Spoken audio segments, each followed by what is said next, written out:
Hello everybody and welcome back to Screen Stars. Today I'm bringing you the review for This Is the Police 2 on the PlayStation 4. The first game, This Is the Police, was released in 2016 and it's a game I had a lot of fun playing, to be honest, and there is some footage up on the channel of me playing This Is the Police. So I've been quite anticipating this sequel, This Is the Police 2, and it has just been released this week on PlayStation 4.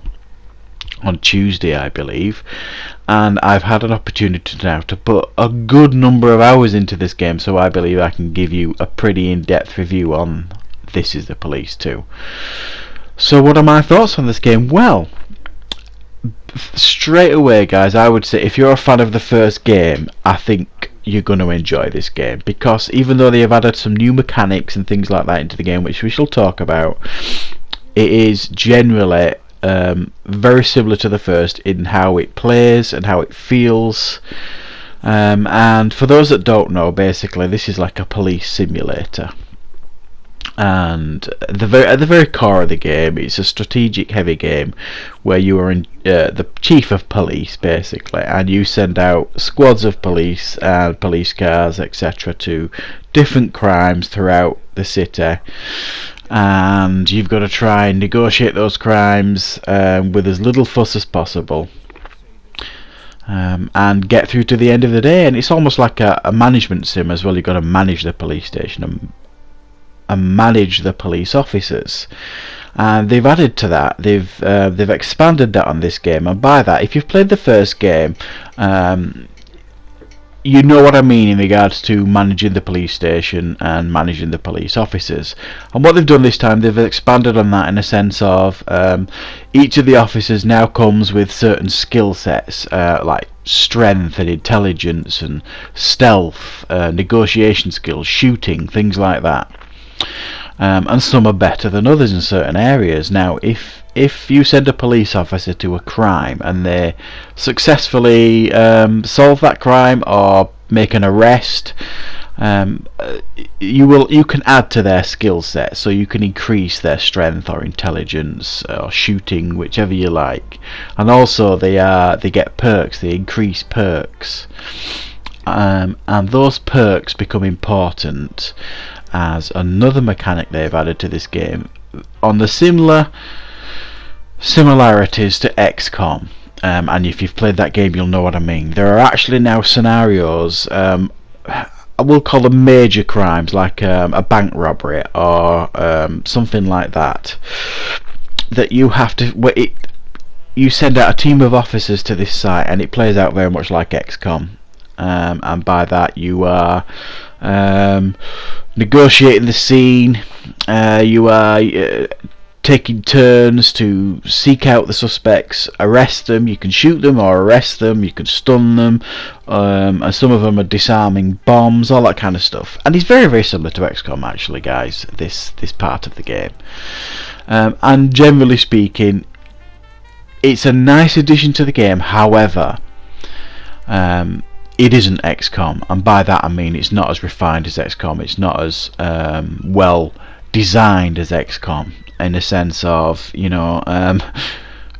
you can lose police officers very easily and very quickly, and it doesn't give you an option to restart the missions and things like that. You've got to basically restart the day, which is a bit of a design flaw in my opinion.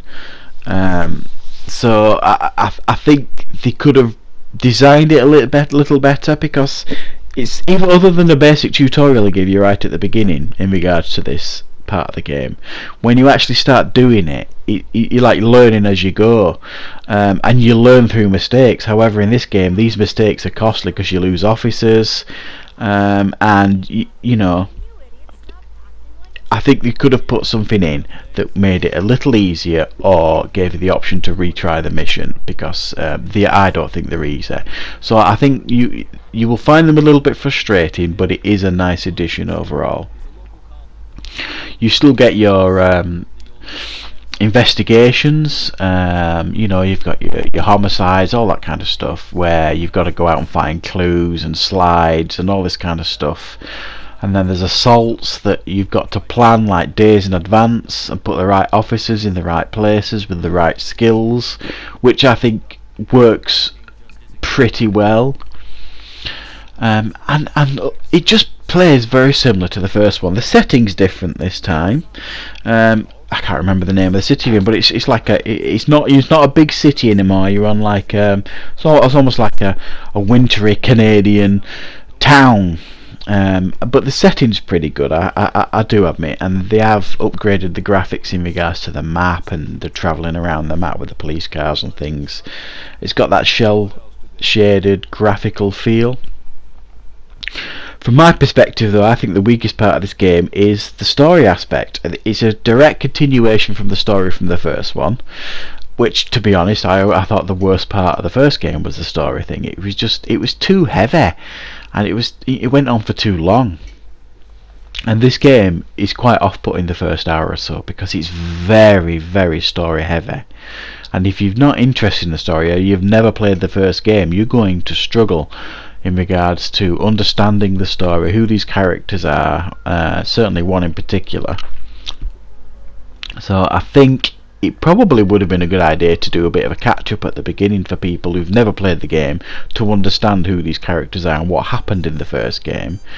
But for me, who played the first game, still, I'm not really interested in the story. I just want to do the police simulator bit where you're travelling around and catching criminals and that kind of stuff. So for my aspect, guys, I think the weakest aspect of this game is the story.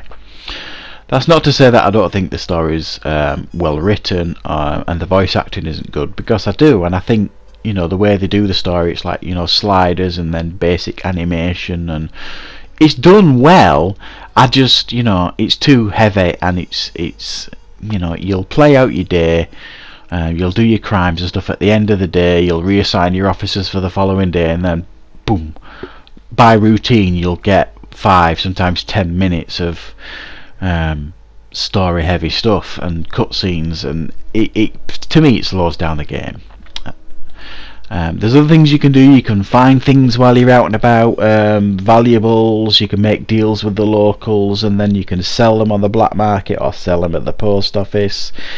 At the end of each day, if you've successfully solved a few crimes and caught a few criminals, you get like caps, which is basically money, and you can use that to buy new officers and equipment at the end of each day, which I like that. I thought the frustrating aspect of the first game was recruiting new officers. It was very hard to do, and eventually that put me off the game, because as the game got more difficult, I was losing more officers, but I couldn't recruit any.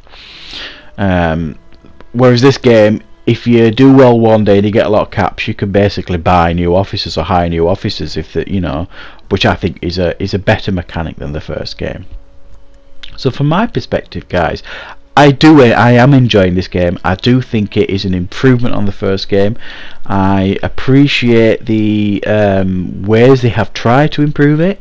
I think if they're going to go down the XCOM route in regards to the missions, I think they needed to have refined that a little bit more.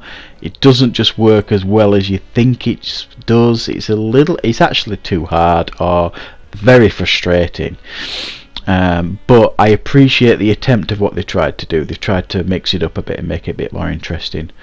Some of the crimes that you go to are absolutely hilarious as well. There's some crimes where there's people taking a dump on cars and things like that. I mean, some of the crimes they're just great. They must have had a great time thinking up some of these crimes.